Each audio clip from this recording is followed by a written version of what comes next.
দুজনার মনোহরা।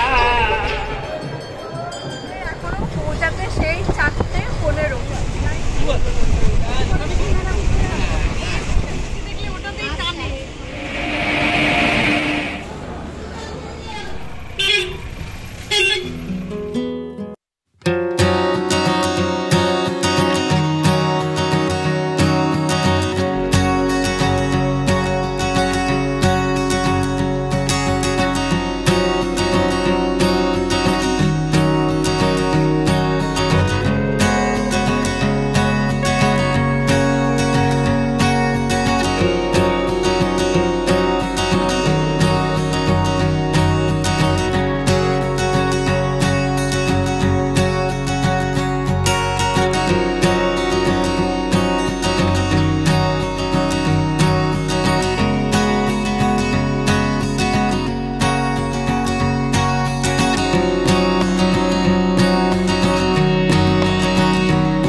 ঘুমে তো চোখ ঢুলু ঢুলু করছে।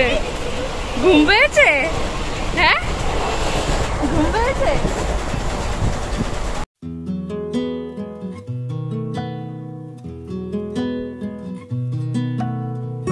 তারাপীঠে আমার মামার বাড়ি।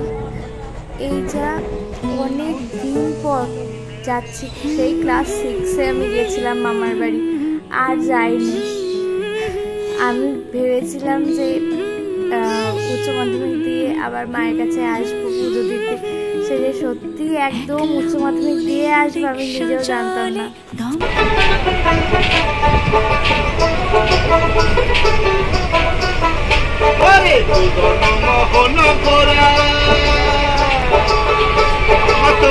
জনার মনোহরা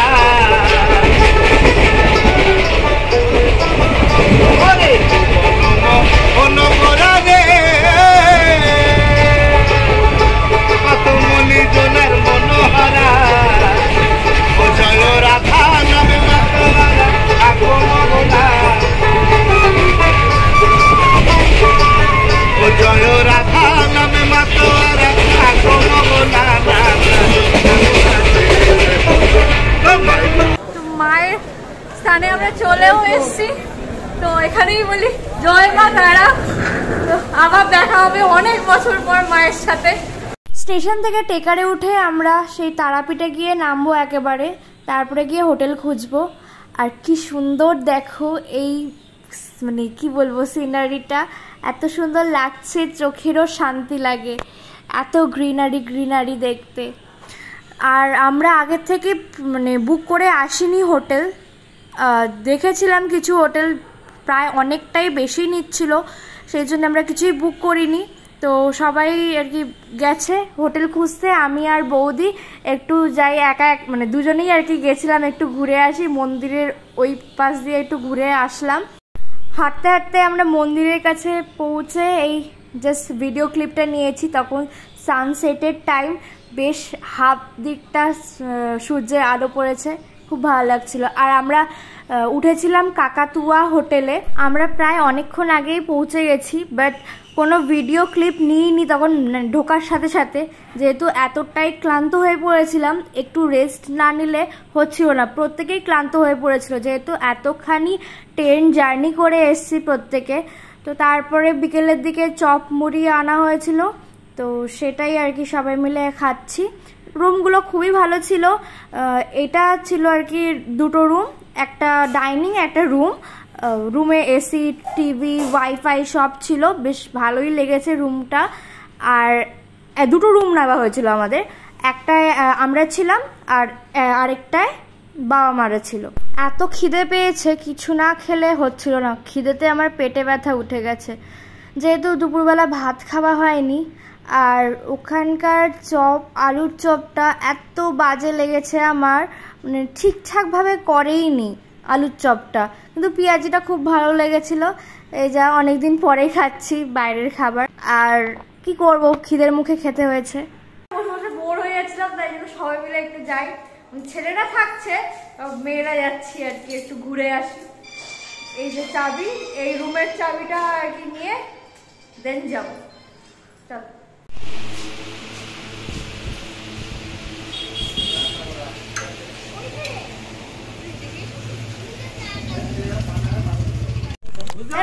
চাবি চাবি। হোটেলের সামনেই একদম কাঁচা বাজার আর রান্নার দোকান সবই রয়েছে, খুবই ভালো জায়গায় হোটেলটা ছিল। আর এখানে এই কাকুকে দিয়ে রান্না করানো হচ্ছিল, মানে সব সবজি কিনে দেওয়া হয়েছিল, উনি রান্না করে দিচ্ছিলেন শুধু। তারপরে ওদের সাথে দেখা, হ্যাঁ ঘরে। প্রথমে ডিসাইড হয়েছিল সব মেয়েরা যাবে, তারপরে বললো বাবিও যাবে, বাবিরও ইচ্ছা করলো একটু ঘুরে আসি। আর এই যে মহাশ্মশানে আমরা যেতেই পারলাম না, কত ইচ্ছা ছিল একটু ঘোরার, কিন্তু যাওয়া হয়নি। আর রাতের বেলা ঢুকতে সবাই বারণ করছিল, এই যা। আর আমরা মন্দিরে গেছিলাম, একটু ভাবছিলাম যদি মায়ের মুখটা একটু দর্শন করতে পারি, একটু ঘুরে আসি, কিন্তু কোনোভাবেই দর্শন করতে পারলাম না, এত মানুষের ভিড় সেই জায়গায়। তাই জন্যে অপেক্ষা করতে করতে তো মন্দিরই বন্ধ হয়ে গেল, মন্দিরের লাইটও বন্ধ হয়ে গেছিল, তাই আমাদের অন্য দিক দিয়ে বের করিয়েছে। তো হোটেলের দিকে যাই। Next morning.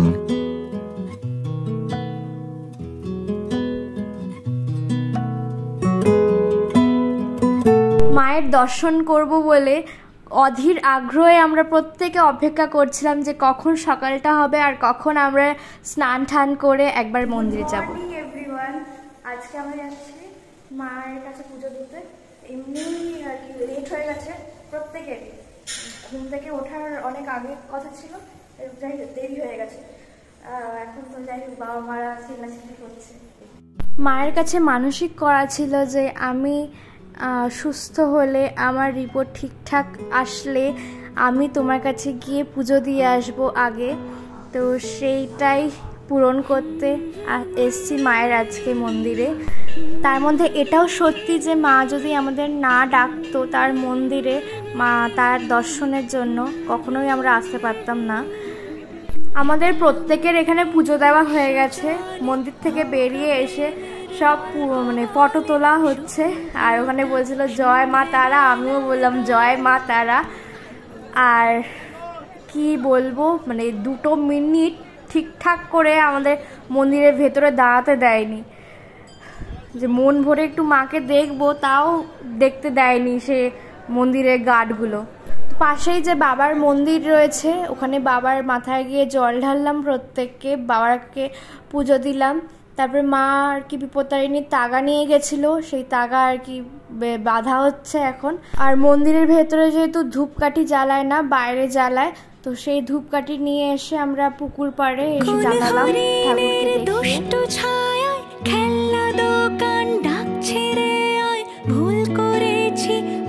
হ্যাঁ, এটা সেই পুকুর যেই পুকুরে কাটা মাছ ধুতে গিয়ে মাছ জ্যান্ত হয়ে গেছিল। তারপর মন্দিরের ভেতরে একটু ঘুরে ঠুরে নিয়ে আমরা প্রত্যেকেই হোটেলের দিকে রওনা দিচ্ছি। আর ওখান থেকে প্রসাদের ডালাটাও নিতে হবে ঠাকুরমশাইয়ের থেকে। আর এখানে প্রত্যেকে চা খাচ্ছে, আমি চাটা একটু কম খাই, মানে অ্যাভয়েড করি বলতে পারো। প্রত্যেকেই আমরা একটু রেস্ট নিয়ে তারপরে বেরোলাম। আজকে যেহেতু উল্টো রথ, তো সব ছোট ছোট রথ নিয়ে বেরিয়েছে বাচ্চারা। আর তোমাদের রাতের বাজার দেখিয়েছিলাম, আর এটা সকালবেলার বাজার। আর আমরা এখন বেরিয়েছি কারণ আমরা টিফিন খাবো, সকালবেলা কিছু খাইনি যেহেতু, ওটা তাও একটু চা টা খেয়েছে। আর এখানে সব বাচ্চারা বসে আছে রথ নিয়ে। আর আমরা ব্রেকফাস্টে কচুরি আর ঘুগনি খেয়েছিলাম, প্রত্যেকেই খেয়েছিলাম। ওখান থেকে বেরিয়ে দেখি কি প্যারার বিক্রি হচ্ছে, এখানে অনেক জায়গায় প্যারা বিক্রি হচ্ছিল, তো আমার এটা চোখের সামনে পড়লো বলে আমি ক্যাপচার করলাম। আজ পদ্ম পাতায় খাওয়া হচ্ছে, ফার্স্ট টাইম, প্রত্যেকেই খাচ্ছি। তোমাদেরও ফার্স্ট টাইম? ওয়েট, আর এই ভিডিওটা এখানেই কিন্তু শেষ না, নেক্সট পার্ট আসছে পরের দিন। তো প্লিজ তোমরা সেই ভিডিওটা দেখো, অনেক কিছু অপেক্ষা করছে তোমাদের জন্য। আর এই ভিডিওটা ভালো লাগলে please do like, comment, share and subscribe my channel. আর পাশে বেল আইকনটাকেও অল করে দিও যাতে নোটিফিকেশন পেয়ে যাও।